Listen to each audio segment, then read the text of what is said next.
যাচাই বাছাই শেষে ঢাকা জেলা ও মহানগরের ২০টি আসনে দাখিলকৃত ২৩৮টি মনোনয়নপত্রের মধ্যে ৭৫ জন প্রার্থীর মনোনয়নপত্র বাতিল করা হয়েছে, বৈধ ঘোষণা করা হয়েছে ১৬৩টি মনোনয়ন।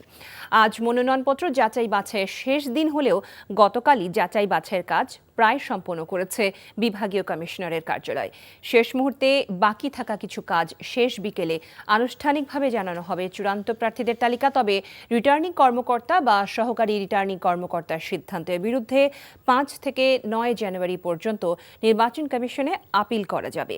১০ থেকে ১৮ জানুয়ারির মধ্যে আপিল শুনানি ও নিষ্পত্তি হবে।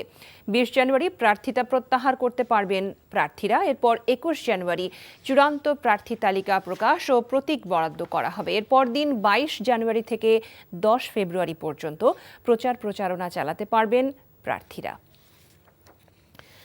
দর্শক, এই মুহূর্তে রাজধানীর সেগুনবাগিচা রিটার্নিং কর্মকর্তার কার্যালয় থেকে আমাদের সাথে সরাসরি যুক্ত হচ্ছেন সহকর্মী ওবায়দুল্লাহ মামুন।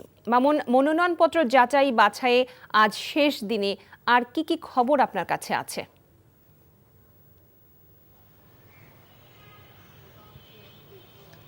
লোপা, ত্রয়োদশ জাতীয় সংসদ নির্বাচনের আজকে ছিল মনোনয়নপত্র যাচাই বাছাইয়ের শেষ দিন, কিন্তু সেটি গতকালই এই কার্যক্রম শেষ করেছে রিটার্নিং কর্মকর্তা।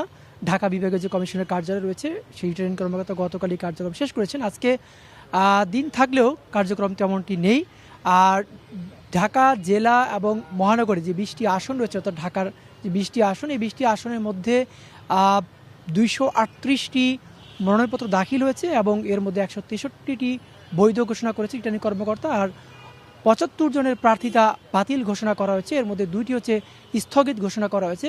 তবে সেই ২টি স্থগিতকে কিন্তু যে বৈধতা তার মধ্যেই যুক্ত করেছে নির্বাচন রিটার্নিং কর্মকর্তা। সেই ২টি যে স্থগিত সেটিকে বৈধতার মধ্যেই অন্তর্ভুক্ত করেছে রিটার্নিং কর্মকর্তা।